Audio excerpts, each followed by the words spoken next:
Hello everyone, welcome to Diksha Rankers. So students, in this class we are going to discuss the exercise and grammar portion of chapter 5 from your class 8 Radiance book. Yes, हम आपके class 8 के radiance book से chapter 5 के आज exercise और grammar वाले portion को discuss करने वाले हैं। इसके पहले हमने चैप्टर एक्सप्लेनेशन वाले वीडियो को किया है, उसमें हमने चैप्टर को अच्छे से एक्सप्लेन किया है। फिर हमने क्वेश्चन आंसर कराए, इस चैप्टर के सारे क्वेश्चन आंसर हमने कवर कर लिए। अगर आपने इन दोनों वीडियोस को नहीं देखा है तो ये वीडियो आपको दीक्षा रैंकर के प्लेलिस्ट में मिलेंगे, जाकर आप उन वीडियोस को देख सकते हैं। तो आइए आज की क्लास को स्टार्ट करते हैं। And the first question from chapter 5 is word study. मैं आपको हमेशा बोलती हूँ कि जो एक्सरसाइज और ग्रामर के पोर्शंस हैं जो आपके बुक में प्रोवाइडेड है, ये सारे ही बहुत ज़्यादा इंटरेस्टिंग होते हैं और word study one of the most interesting part of your exercise. तो आइए हम देखते हैं कि आपके वर्ड स्टडी में क्या दिया गया है। सो क्वेश्चन है, fill in the blanks in the following sentences with the suitable word from the box। आपको करना क्या है, आपको इन बॉक्स में दिए गए वर्ड्स को जहाँ पे वो सुटेबल हैं सेंटेंस के अकॉर्डिंग, जहाँ आपको सही लगता है कि उन वर्ड्स को कहाँ यूज़ करना चाहिए, तो आपको उन सारे वर्ड्स को वहाँ पे फिल करना है। तो आइए सबसे पहले हम वर्ड्स के मीनिंग को समझ लेते हैं कि जो वर्ड्स दिए गए हैं उनका हिंदी मीनिंग क्या है। तो पहला वर्ड है फूल। फूल का मतलब आप सबको पता है, मूर्ख को फूल कहते हैं। नेक्स्ट है शेफर्ड। शेफर्ड मतलब होता है चारवाहा। रिच। रिच मतलब अमीर। डिनाइड मतलब होता है इनकार करना, मना करना। रिएक्शंस मतलब होता है प्रतिक्रिया, किसी चीज़ पर रिएक्ट करने को हम रिएक्शंस बोलते हैं। नेक्स्ट है पावरफुल। पावरफुल का मतलब होता है शक्तिशाली। प्लीज्ड। प्लीज्ड मतलब होता है आनंदित, प्रसन्नचित्त, प्रसन्न होना। नेक्स्ट है गेस। गेस मतलब होता है अनुमान लगाना। ये थे आपके वर्ड्स। आइए हम देखते हैं कि सेंटेंस के अकॉर्डिंग हम कहाँ पे इन वर्ड्स को यूज़ करेंगे। तो पहला सेंटेंस है, once there was a king who was dash and dash. तो आपके चैप्टर में दिया गया है कि एक किंग था, एक बार एक राजा था जो कि अमीर और शक्तिशाली था। तो आपके ब्लैंक में हो जाएगा रिच एंड पावरफुल। नेक्स्ट है, many people try to dash what was in the king's mind. Many people try to मतलब कई लोगों ने dash what was in king's mind, राजा के दिमाग में, राजा के मन में क्या है, इस बात का लोगों ने अनुमान लगाने की कोशिश की। तो यहाँ पे हो जाएगा सेकंड ब्लैंक में गेस। नेक्स्ट है, the ministers daughter brought him a dash it he was a dash. जो मिनिस्टर की, जो मंत्री की बेटी थी, वो किसको घर लाई थी, वो एक मूर्ख को घर लाई थी जो कि एक शेफर्ड था, एक गड़ेरिया था। तो क्या हो जाएगा, the minister daughter brought home a fool, he was a shepherd. Next है, the fool blank the existence of a third king. मूर्ख ने क्या किया था, डिनाई किया था, मतलब इनकार किया था। किस चीज़ के लिए इनकार किया था, existence of a third king और थर्ड पावर, मतलब किसी तीसरी शक्ति के या तीसरे राजा के अस्तित्व को उसने इनकार किया। यहाँ पे क्या हो जाएगा, डिनाइड।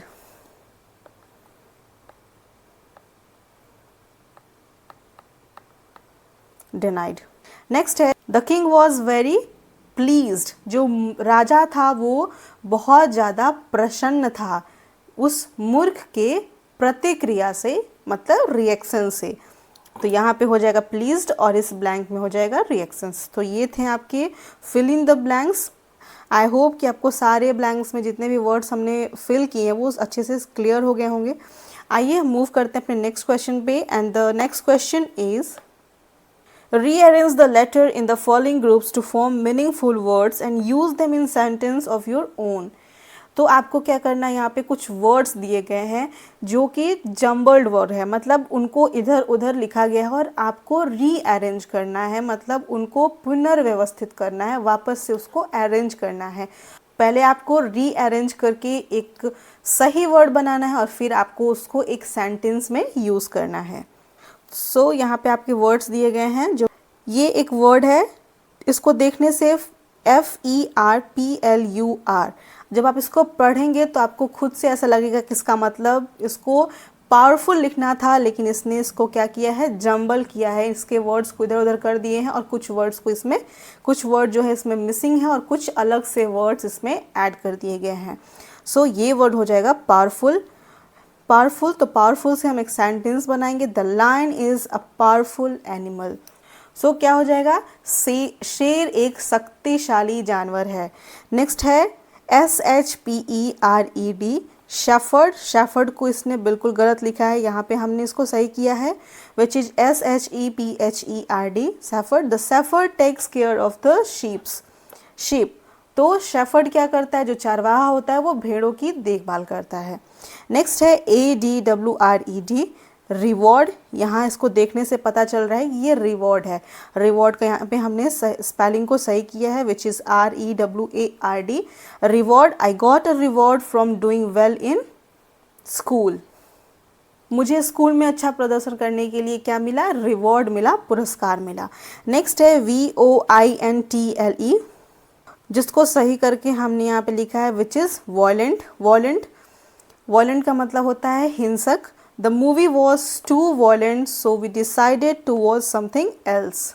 फिल्म बहुत हिंसक थी, बहुत ज़्यादा वॉयलेंट थी, इसलिए हमने कुछ और देखने का फैसला किया।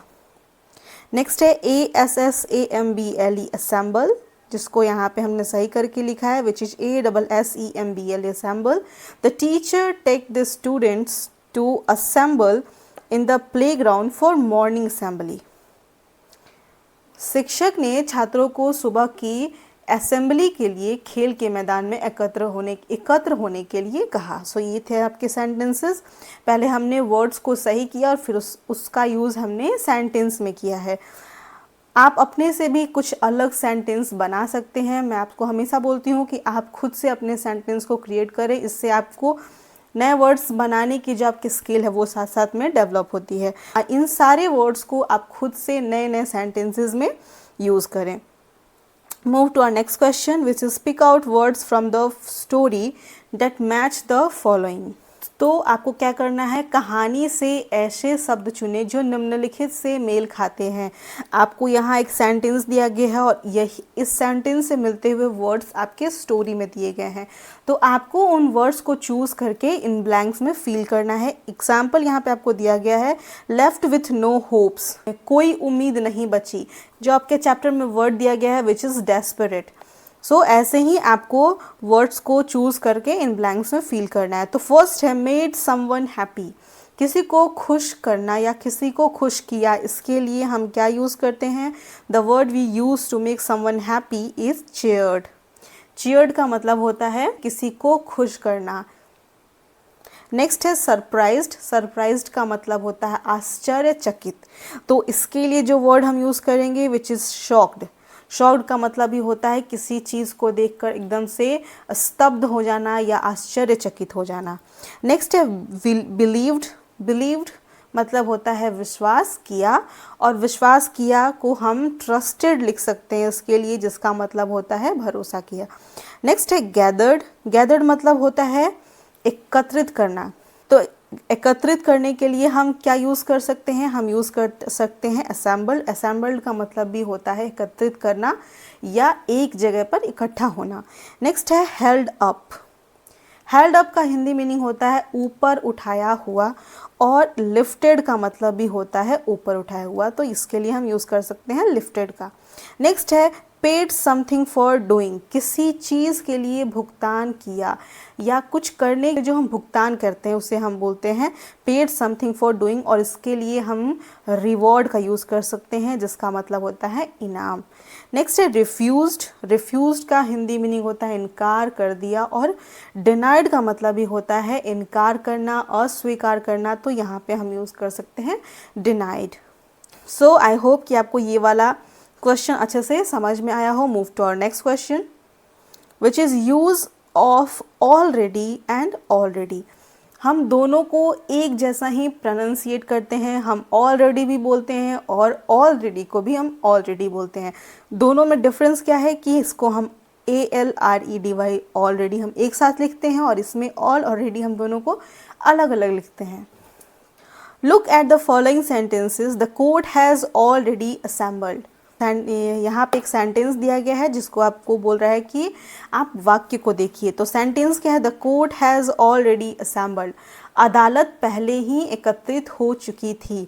तो यहाँ पर जो ऑलरेडी है इसका मतलब है जो काम पहले ही हो चुका है उसके लिए हम यूज़ करते हैं ऑलरेडी।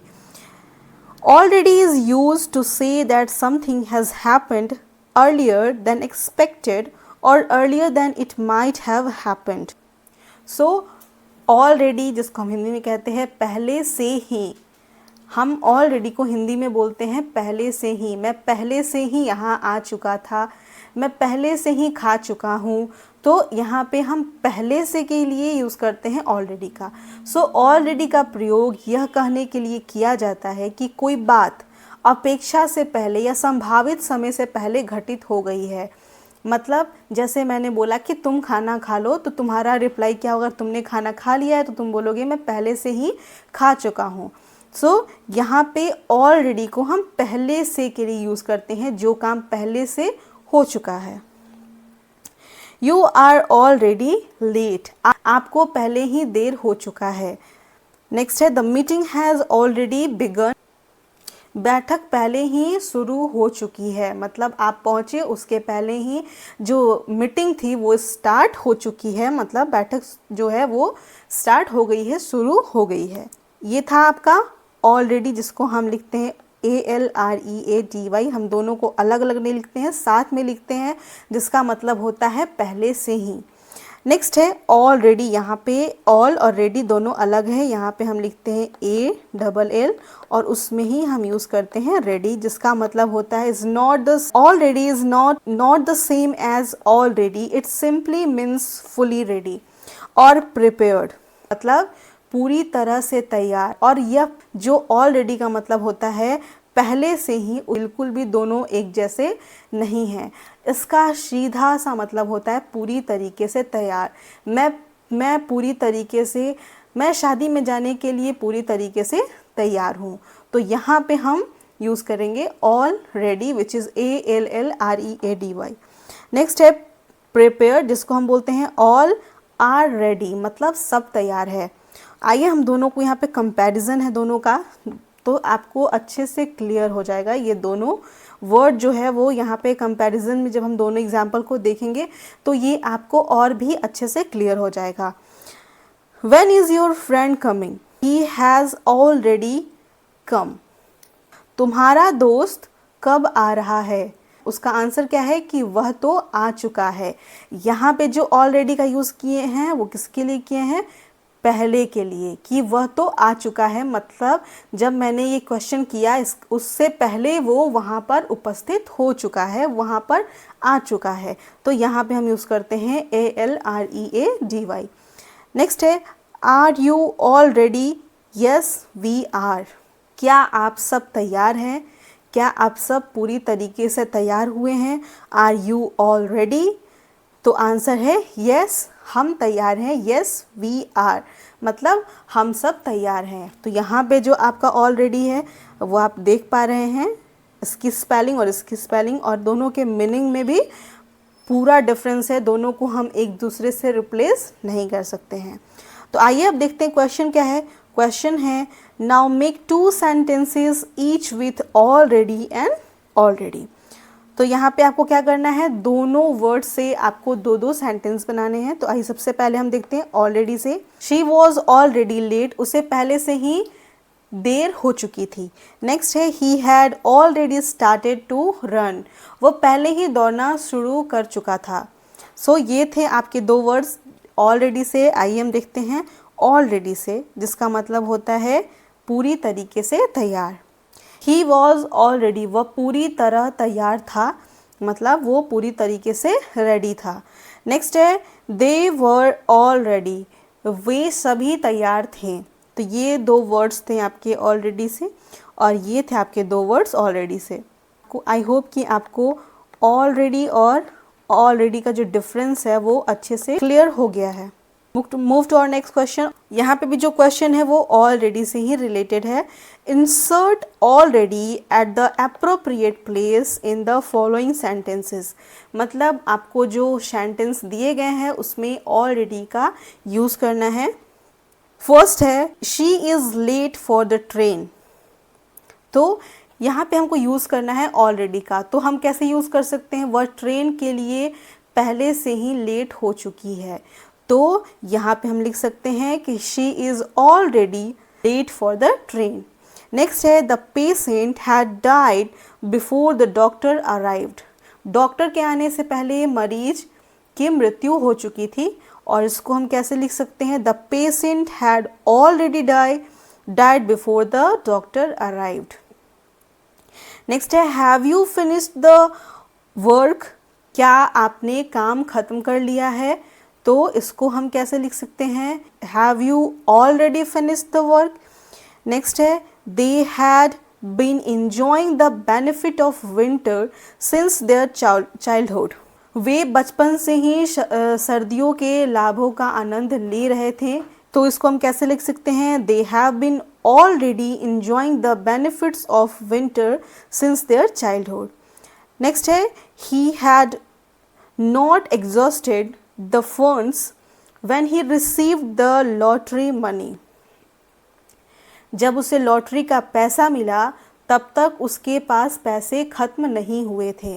तो इसको हम कैसे लिख सकते हैं, he had not already exhausted the funds when he received the lottery money। तो आप देख रहे हैं कि हम सारे वर्ड्स में ऑलरेडी का यूज़ कर रहे हैं। सो जहाँ पे भी आपको पहले से का सेंस मिलता है तो वहाँ पे आप इजीली ऑलरेडी को यूज़ कर सकते हैं। नेक्स्ट है use of simple past tense reading the following paragraphs. So यहाँ पे आपको पढ़ना है सिंपल पास्ट, मतलब पास्ट टेंस के बारे में आपको यहाँ पे पढ़ना है, जिसको हम हिंदी में कहते हैं भूतकाल। तो आइए हम पैराग्राफ को पढ़ते हैं। सो यहाँ पे आपको कुछ पैराग्राफ दिए गए हैं और पैराग्राफ्स में कुछ हाईलाइटेड वर्ड्स हैं। तो आइए हम पैराग्राफ को पढ़ते हैं। Once there was a rich and powerful king, he thought that no one in the world is as powerful as he was, but he told no one about it. One day he began to wonder whether other could guess what he was thinking, so he called all his officers and servants and asked them to tell him what thought was in his heart. Many of them made guesses, but no one could satisfy the king with the answer. So the words in bold in the above paragraph are in simple past tense. You should notice that in the simple past tense, regular verb are usually formed by ed ending. It is the same for all persons, singular and plural. The simple past is also used for the following sentences. तो यहाँ पर basically आपको simple past tense के बारे में पढ़ना है, और ये कुछ words दिए गए हैं which is thought, began, told, called, asked, made, could. सो यहाँ पे जो आपका थॉट है, थॉट ये थिंक का पास्ट टेंस है। थिंक जो है वो हमारा वेस वर्ब है और ये इसका पास्ट टेंस है। वैसे ही ये जो टोल्ड है वो टोल्ड क्या है, टोल्ड टेल का पास्ट टेंस है। नेक्स्ट है यहाँ पे आस्क, और जो ये आस्क्ड है ये आप देख रहे हैं कि ईडी से इसको एंड किया गया है और ये आस्क का पास्ट टेंस है। यहाँ पे है बिगेन, बिगेन जो है वो किसका पास्ट टेंस है, बिगिन का। सो जब हमको ज़रूरत होती है हम इन वेस वर्ब को पास्ट टेंस में यूज़ करते हैं। जैसे ये सेंटेंस है, he thought that no one in the world was as powerful as he was. ये जो हमारा सेंटेंस है वो पास्ट टेंस में है, इसलिए यहाँ पर हम वर्ब के पास्ट फॉर्म का या पास्ट टेंस का यूज़ कर रहे हैं। अब यहाँ पे आप एक चीज़ देख रहे हैं, एक चीज़ आपकी यहाँ पे मेंशन की गई है which is simple past tense regular verbs are use formed by ending ED. तो जैसे हम लिखते हैं वॉक, तो वॉक को हम इसका जब पास्ट टेंस बनाते हैं तो वो हो जाएगा वॉक्ड। तो यहाँ तो हमने यूज़ किया ईडी का, लेकिन अगर हम कैन का पास्ट टेंस बनाते हैं तो वो क्या हो जाएगा, कुड। सो ये ज़रूरी नहीं है कि जितने भी हम पास्ट टेंस को, जितने भी हम बेस वर्ब को जब हम पास्ट टेंस में चेंज करते हैं तो उसका जो एंड हो वो ईडी से हो। अब इसके अलावे आप कहाँ कहाँ पे पास्ट टेंस का यूज़ करते हैं, किन किन सेंटेंसेस में आप पास्ट टेंस का यूज़ करते हैं, कुछ दिए गए हैं। The simple past tense is also used in the following, use for the following. So first है फॉर एक्टिविटीज़ और situation that were completed in the past at a definite time, मतलब भूतकाल में या अतीत में किसी निश्चित समय पर पूरी की गई गतिविधि या स्थितियों के लिए। जैसे एग्जाम्पल है आई केम होम एट 6 o'clock, मैं 6 बजे घर आया। मान लीजिए अभी 10 बज रहे हैं लेकिन मैं 6 बजे घर आ गई थी, तो इसके लिए हम यूज़ करेंगे पास्ट टेंस का। जो सिचुएशन पहले ही पास्ट में कि अतीत में ही जो घटना हो चुकी है, जो गतिविधि पूरी हो चुकी है, उसके लिए भी हम यूज़ करते हैं पास्ट टेंस का। यहाँ आप देख रहे हैं केम, केम जो है वो कम का पास्ट टेंस है। कम जो हमारा है वो है बेस वर्ब और यहाँ पे हम यूज़ करते हैं past tense of come, came. Next है फॉर रिपीटेड एक्टिविटीज़, दोहराई जाने वाली गतिविधियों के लिए। ऐसी गतिविधि जो रोज़ दोहराई जाती है तो उसके लिए भी हम यूज़ करते हैं पास्ट टेंस का। एग्जाम्पल है Anu I walk to school every day. Anu कहती है कि मैं रोज़ स्कूल पैदल जाती थी, मतलब जो एक्टिविटी रोज़ होती है, जो रिपीट हो रही है, मतलब वो रोज़ ही स्कूल पैदल जाती है, तो उसके लिए हम यूज़ करते हैं पास्ट टेंस का। नेक्स्ट है actions taking place in the middle of another action. और भी कहाँ पे यूज़ करते हैं पास्ट टेंस का, किसी अन्य क्रिया के बीच में होने वाली अचानक जब कोई क्रिया होती है, जब एक एक्टिविटी के साथ साथ दूसरी एक्टिविटी अचानक से होती है तो उसके लिए भी हम यूज़ करते हैं पास्ट टेंस का। एग्जाम्पल है I was sitting in a meeting when my mobile suddenly wrong. मैं मीटिंग में बैठा था, एक एक्शन था जब मीटिंग में मैं बैठा था और तभी अचानक मेरा मोबाइल बज उठा। मतलब ये एक एक्शन हो रही थी और अचानक से उसके बीच में दूसरा एक्शन क्या हुआ कि मोबाइल बज उठा। सो ऐसे किसी सिचुएशन के लिए भी हम यूज़ करते हैं पास्ट टेंस का। I stories to describe events that follow each other। मतलब कि कोई स्टोरी आप अगर सुना रहे हो, जैसे कोई घटना के बारे में आप अगर एक्सप्लेन कर रहे हो तो उस समय भी आप पास्ट टेंस का यूज़ करते हैं। जैसे the man entered the hall and looked around. आदमी हॉल में दाखिल हुआ और इधर उधर देखने लगा। He took off his coat and put it on a chair।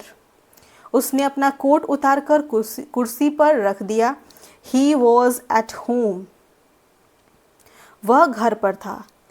In the above sentences, the verb forms expresses the simple past or past and definite tense। उपरोक्त वाक्यों में सिंपल पास्ट टेंस में है या पास्ट एंड डेफिनेट, हम simple past को past and definite tense भी कहते हैं। सो जब आप किसी घटना के बारे में बता रहे होते हैं तो उस समय भी आप पास्ट टेंस का यूज़ करते हैं।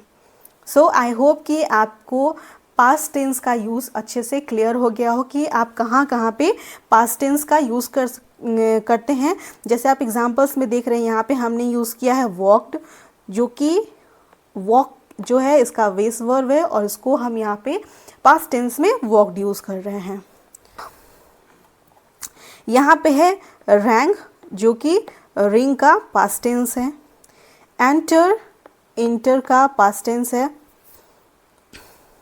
सो ऐसे ही हम पास्ट टेंस को अलग अलग सिचुएशंस में यूज़ करते हैं।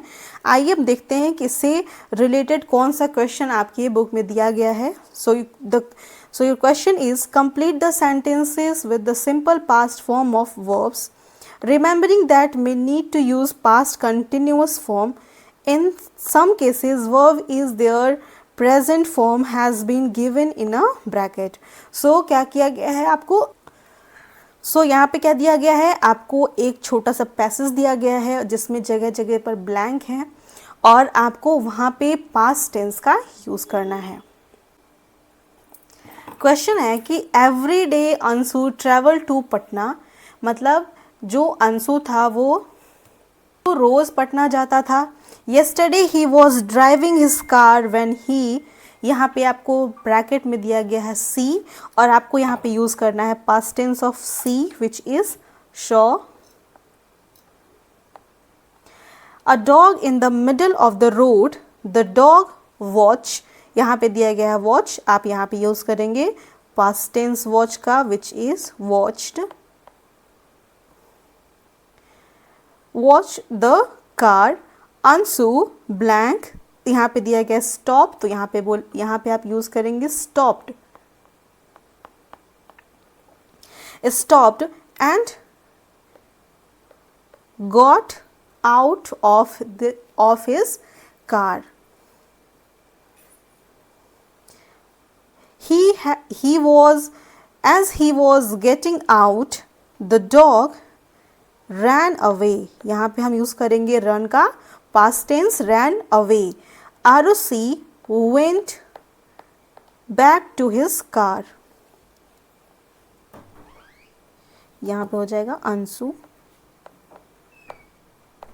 Anshu went back to his car while he got, यहाँ पे हो जाएगा get का past tense got in the car, the dog appear, और यहाँ पे हम यूज करेंगे appear का past tense which is appeared again and sat down, यहाँ पे हम यूज करेंगे sit का past tense which is sat down in the middle of the road। Ansu started the engine but the dog not move, यहाँ पे दिया गया है, यहाँ पे हम यूज करेंगे past tense which is did not move। Anshu यहाँ पे हो जाएगा jump का past tense jumped out of the car and shouted at the dog, the dog barked, यहाँ पे हो जाएगा bark का past tense barked at him and started to run। Next है अंशु follow, और यहाँ पे हो जाएगा followed the dog, suddenly he saw a woman lying on the grass, she was bleeding। सो यहाँ पे आपको एक छोटा सा पैसेज दिया गया था जिसमें ब्रैकेट में आपको बेस वर्ब दिए गए थे और आपको उसको पास्ट टेंस में चेंज करके इस पैसेज को कंप्लीट करना था। तो यहाँ पे हमने इस पैसेज को कंप्लीट किया और यहाँ पे आपको ये पैसेज कंप्लीट दिख रहा है। अगर आपको यहाँ पे कोई भी प्रॉब्लम हो रही हो तो आप यहाँ पे अच्छे से इसके आंसर को यहाँ पे आप अच्छे से देख सकते हैं। नेक्स्ट है make a question and a negative answer. मतलब आपको क्या करना है, आपको एक सेंटेंस दिया गया है, पहले उसको आपको क्वेश्चन बनाना है उसका और फिर आपको उस क्वेश्चन को नेगेटिव सेंटेंस में चेंज करना है। तो आइए सबसे पहले हम समझ लेते हैं कि आप एक सेंटेंस को क्वेश्चन में कैसे सॉल्व करेंगे। तो आप सबसे पहले देखिए कि इस सेंटेंस को हम क्वेश्चन में कैसे चेंज करेंगे। सेंटेंस है we saw a monkey on the roof. इसको चेंज करने के लिए हमने यहाँ पे पहले लिया है did you see a monkey on the roof, और जब इसको हम नेगेटिव में चेंज करेंगे we did not see a monkey on the roof. So यहाँ पे जो आपका स्ट्रक्चर है वो क्या हो जाएगा, सबसे पहले हम यूज़ करते हैं डिड का, फिर हम यूज़ करते हैं, यहाँ पे आप देख रहे हैं यहाँ पे पास्ट टेंस का यूज हुआ है जिसको हम प्रेजेंट टेंस में कन्वर्ट करते हैं, जिसको हम बेस वर्ब भी बोलते हैं। तो यहाँ पे आपका हो जाएगा बेस वर्ब और then rest of the sentence.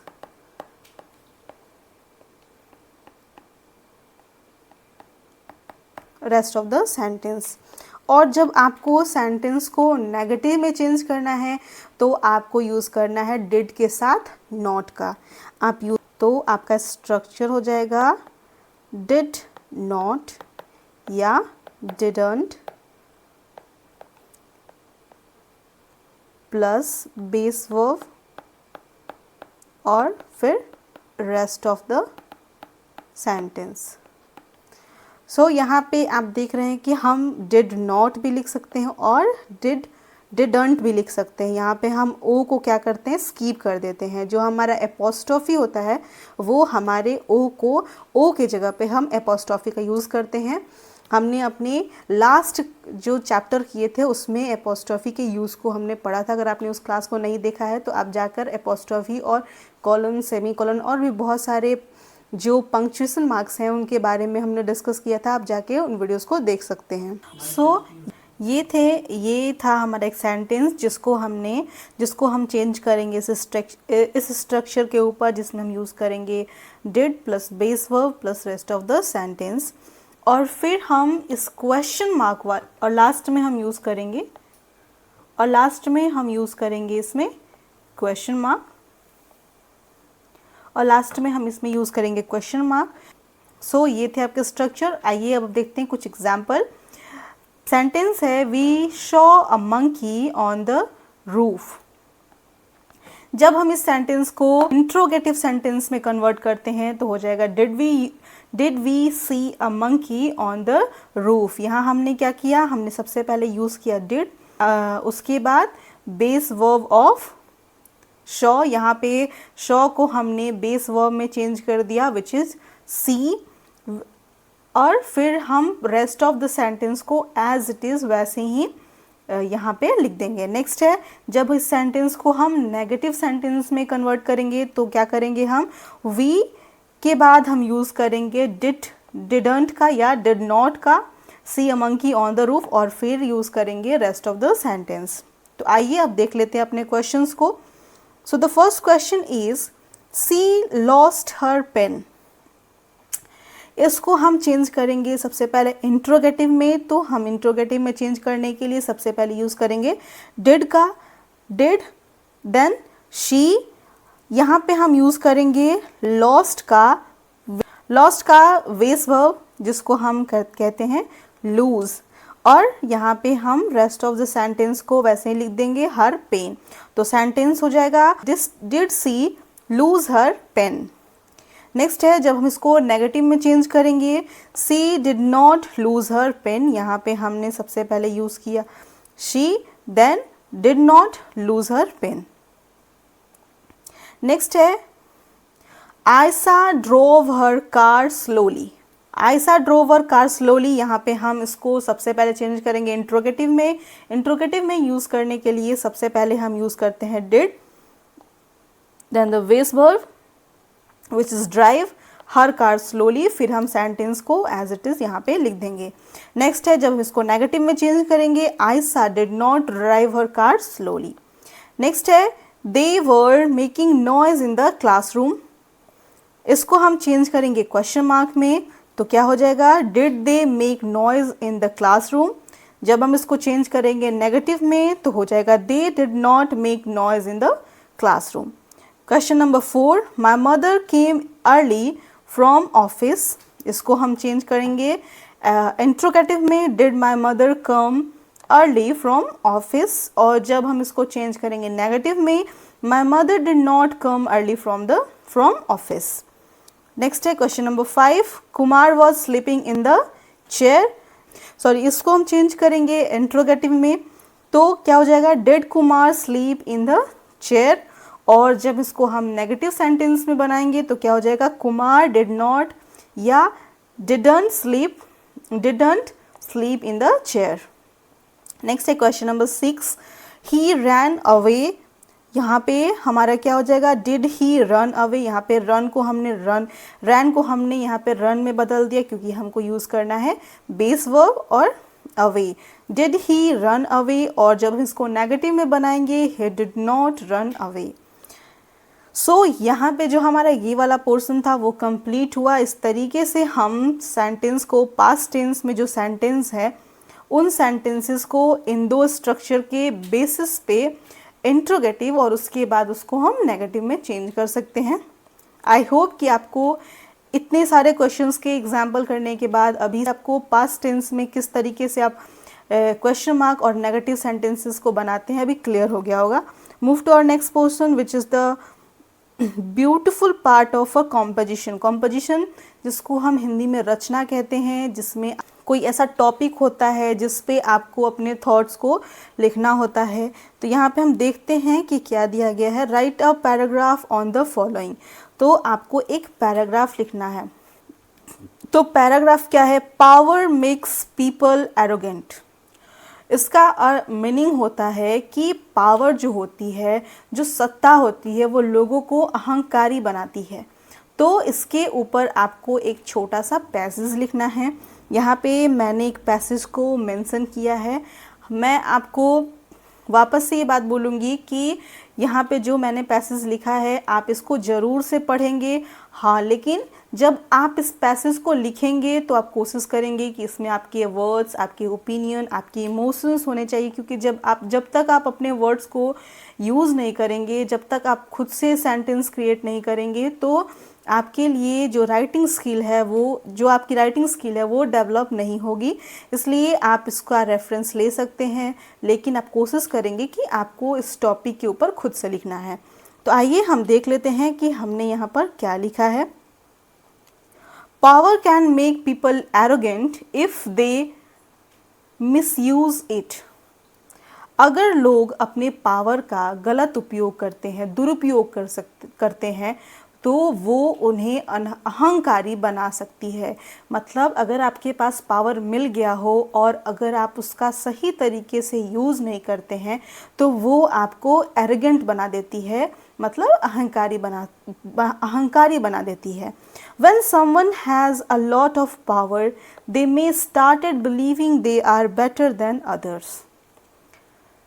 जब किसी के पास बहुत ज़्यादा शक्ति होती है, जब किसी के पास बहुत ज़्यादा पावर आ जाता है, तो वे यह मानने लगते हैं कि वो दूसरों से बेहतर है। उन्हें लगता है कि अगर उनके पास पावर है तो वे दूसरों से बहुत ज़्यादा अच्छे और बहुत ज़्यादा पावरफुल हैं। They can lead to treating people unfairly or disrespectfully. इससे अंदर क्या आता है, जब उन्हें लगता है कि वे बहुत ज़्यादा पावरफुल होते हैं, इस वजह से जो उनका बिहेवियर होता है वो बदल जाता है। इससे लोगों के साथ गलत और अपमानजनक व्यवहार हो सकता है। जब किसी गलत इंसान के हाथ में पावर आ जाती है और वो उसका मिसयूज़ करने लगता है, तो यह दूसरों के साथ गलत और अपमानजनक व्यवहार हो सकता है। मतलब है कि वे दूसरों के साथ अपमानजनक व्यवहार कर सकते हैं। Instead of listening to others or helping them, a powerful person might only think about their own wants and needs. दूसरों की बात सुनने या उनकी मदद करने के बजाय एक शक्तिशाली व्यक्ति केवल अपनी इच्छाओं और ज़रूरतों के बारे में ही सोच सकता है। Arrogance often makes it hard for people to admit their mistakes. They may lose respect from others. अहंकार के कारण अक्सर लोगों के लिए अपनी गलतियों को स्वीकार करना मुश्किल हो जाता है और वे दूसरों से सम्मान खो सकते हैं। जब आपके पास पावर आती है और आप जब एरोगेंट हो जाते हैं, तो आप अगर दूसरों से एक्सपेक्ट करते हैं कि आपको वो रिस्पेक्ट देगा, क्योंकि आपके अंदर जो एरोगेंस होती है इसके कारण आप अपनी गलतियों को एक्सेप्ट नहीं करते हैं, तो धीरे धीरे जो आपका रिस्पेक्ट है वो ख़त्म होते जाता है। However, if used wisely, power can be a tool to help people and makes positive changes in the world. हालांकि अगर समझदारी से इस्तेमाल किया जाए तो शक्ति लोगों की मदद करने और दुनिया को सकारात्मक बदलाव लाने का एक साधन हो सकती है। कहने का मतलब है कि अगर आप अपने पावर को सही तरीके से सही डायरेक्शन में यूज़ करते हैं तो ये एक बहुत ही पॉजिटिव एनर्जी हो सकती है और हमारे पूरी दुनिया में एक सकारात्मक बदलाव लाने का एक साधन हो सकती है, एक रास्ता हो सकती है, अगर आप इस पावर को सही तरीके से यूज़ करते हैं। ये एक छोटा सा पैसेज था जिसको हमने यहाँ पर मेंशन किया है। आप इस पूरे पैसेज को अच्छे से पढ़ेंगे।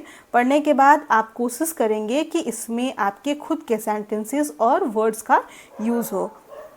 नेक्स्ट है translation. Translate the fourth paragraph in your mother tongue. आपको अपनी चैप्टर के फोर्थ पैराग्राफ को अपने मदर टंग में ट्रांसलेट करना है।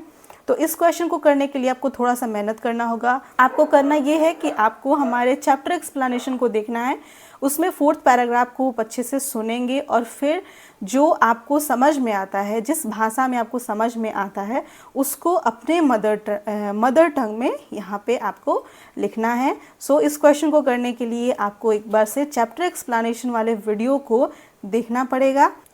मैं आपको सजेस्ट करूंगी कि आप एक बार जाकर उस वीडियो को ज़रूर से देखें, इससे आपको रिवीजन भी हो जाएगा और साथ ही साथ आप इस क्वेश्चन को सॉल्व भी कर पाएंगे। सो आई होप कि हमने आज जितने भी क्वेश्चन आपको कराएं वो आपको अच्छे से समझ में आ गए हों। लेकिन फिर भी आपको इस चैप्टर में कहीं भी डाउट हो, कोई भी क्वेरी हो, अगर कोई चीज़ ऐसी हो जो समझ में ना आई हो, तो आप हमारे कमेंट बॉक्स में जाकर अपने डाउट और क्वेरीज़ को लिख सकते हैं। हम कोशिश करेंगे कि आपके सारे डाउट और क्वेरीज़ को हम दूर करें। सो आज का क्लास आपको कैसा लगा? Do tell me in the comment section and don't forget to like the video. अपने फ्रेंड्स के साथ, अपने क्लासमेट्स के साथ हमारे वीडियोस को शेयर करें। और अगर हमारे चैनल दीक्षा रैंकर्स पे आप नए हैं तो हमारे चैनल को सब्सक्राइब करना बिल्कुल ना भूलें। सो अभी के लिए इतना ही। Thank you, bye bye, take care and have a nice day.